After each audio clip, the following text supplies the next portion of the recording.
The marquee matchup, or one of the marquee matchups on Friday night, will be Michigan State and UConn. That will be in Washington, D.C. Head coach of the UConn Huskies, Dan Hurley, on his best behavior so far. No technicals. Is this a concerted effort to be on your best behavior here? Not really. I'm pretty oblivious, to the circumstances. But maybe I don't know. I don't think I've ever gotten a technical in an NCAA tournament game. I would have to have my stat group. So I don't know. Maybe this time of year, everyone knows that everyone's watching. So the referees also got to be careful that they don't give me a weak technical. Oh, I hope I didn't jinx you here for tomorrow night. Yeah, Mick Cronin got one for clapping. Yeah, I was pleasantly surprised. I didn't know what obviously the prop bets. Well, I'm sure there were lots of them on. I don't know what I went off at, but somebody won some money. Are you now Dan Hurley? Like Danny Hurley is that's a previous life? No, I think maybe when I get in my 60s, I'll go back to Danny when I want to feel younger because I'm old. Maybe 70s, I'll go back to Danny. Okay. Yeah, all right.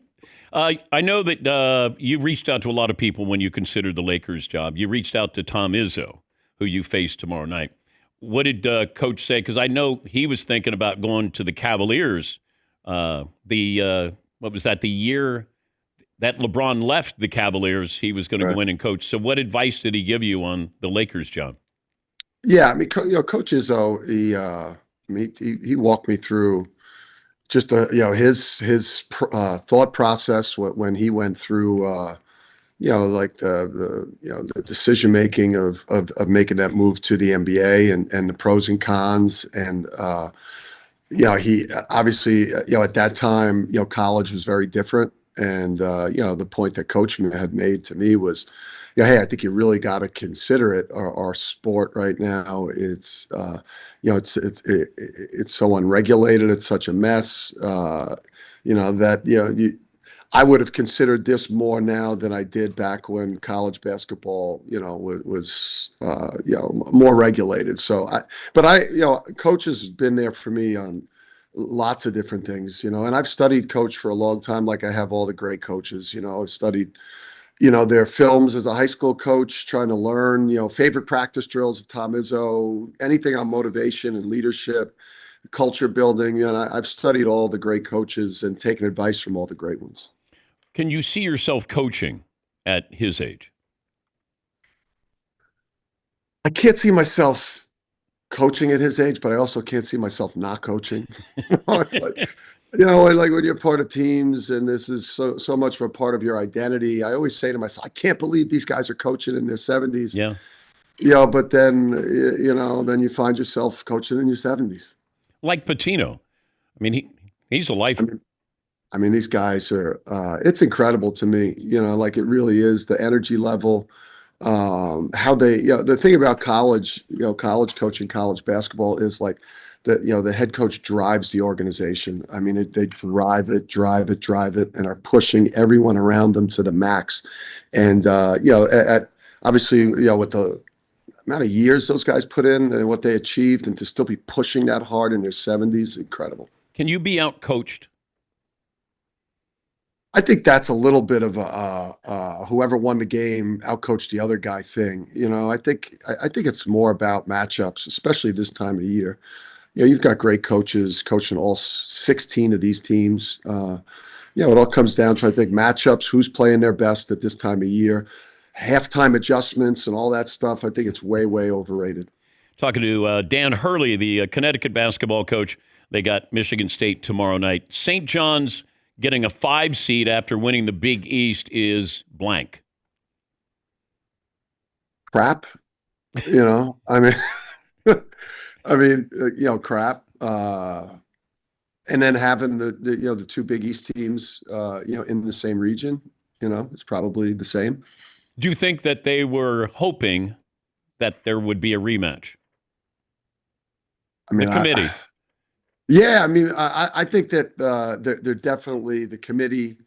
Either they got a weird sense of humor or they do a great job of trying to give the people what they want. And I think no matter how this week ends up in DC, you're going to get an Elite Eight game that's going to be, it's going to be incredible when you've got, Duke, Rick Pitino and St. John's, UConn, and Michigan State.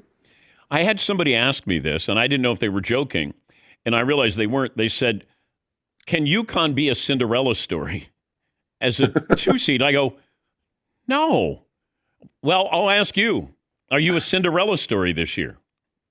No, I don't think so. I think we've been, consistently great the whole year. We haven't always, we haven't performed in the championship moments, so it'll be interesting to see how we respond this week. But we played, or we had as good a non-conference wins as anyone in the country, and then we went 19-3 in the Big East. So and then we won our first two tournament games by double-figure points. So I do think we're kind of coming in a lot quieter than we did in 23 and 24, and that's probably serves us pretty well.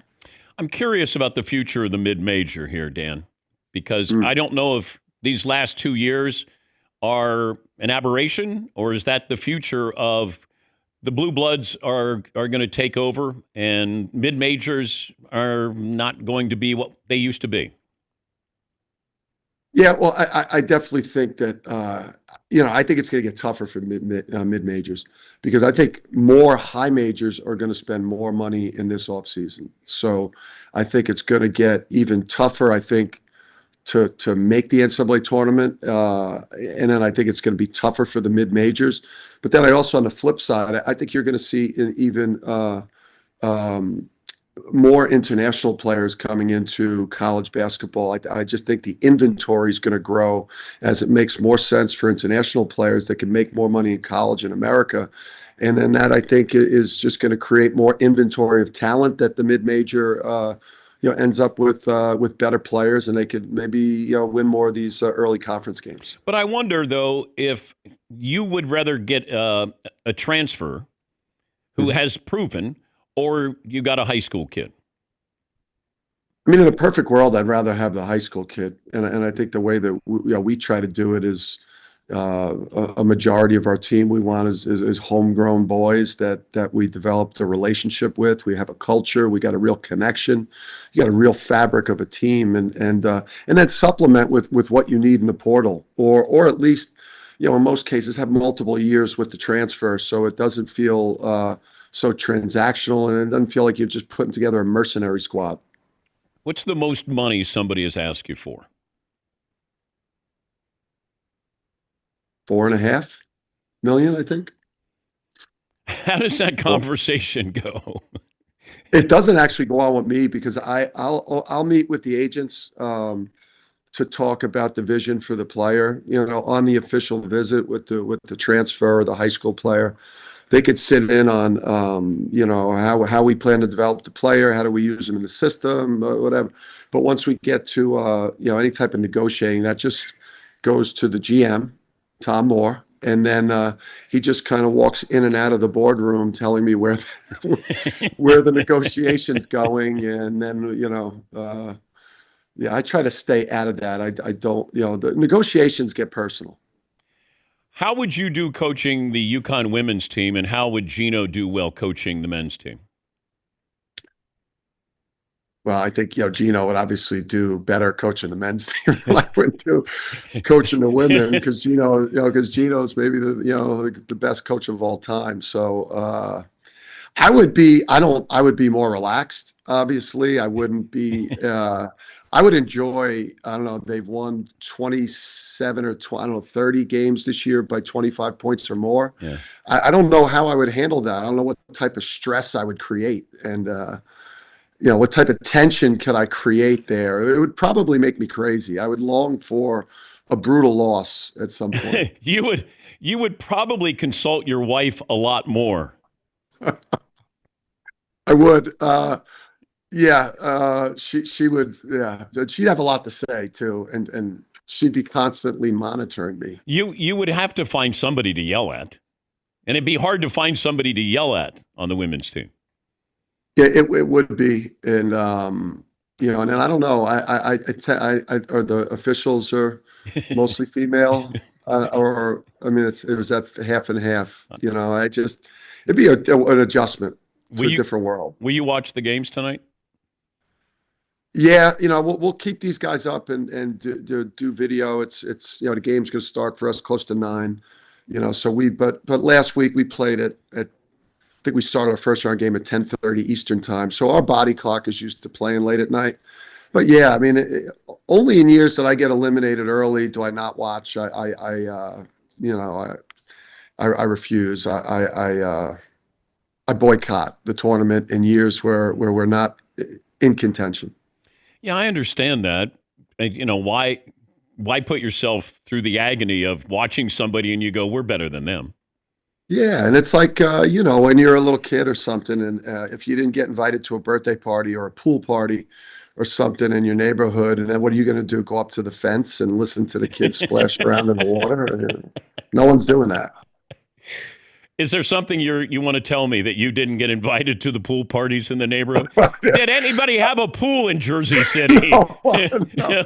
There was one. There was one up at the top of the block, right down a couple of houses down from Darren Savino, a buddy of ours who coaches at UCLA. And there was literally one pool in this like probably 2-block radius. And on the way to the park where my dad and mom would put us through the drills, me and my brother, the jump rope, the ball handling drills, the shooting drills in the heat of summer, we had to kind of dribble past that pool while they were splashing around, barbecuing, listening to music in like June, July, August. So no scars. Yeah, but how many titles did those people win?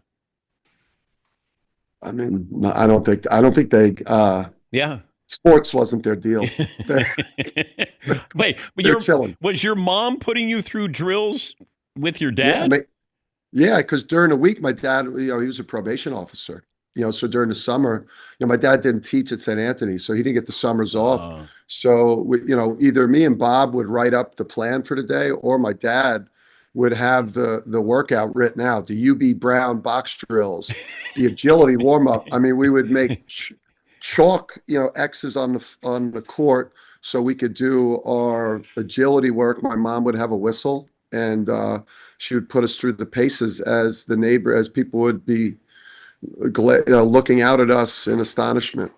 Neighbors. So your dad, probation officer. I'm going to guess pretty tough to get away with stuff in your teens. Yeah, scary. I mean, yeah, you knew. I mean, he just growing up in Jersey City, the things that he did just as a kid that was raised on the street and as an outside dog, not an indoor dog. And I mean, he, and then being a probation officer, kind of driving around with him when he would go on house calls trying to find, I guess his clients that had not come in to take, the urine test or what have you, just seeing grown men scramble as the Dodge Caravan was driving down Martin Luther King Drive. You can't get away with stuff. But I wonder that had you been raised in the suburbs as opposed to where you're raised, how different would you be, or would you be different as a person, as a coach, player? I would be a lot different. I think the advantage of growing up, where we grew up, growing up in the city, growing up in North Jersey, Jersey City, I just think you've got a real versatile, relatable way about you.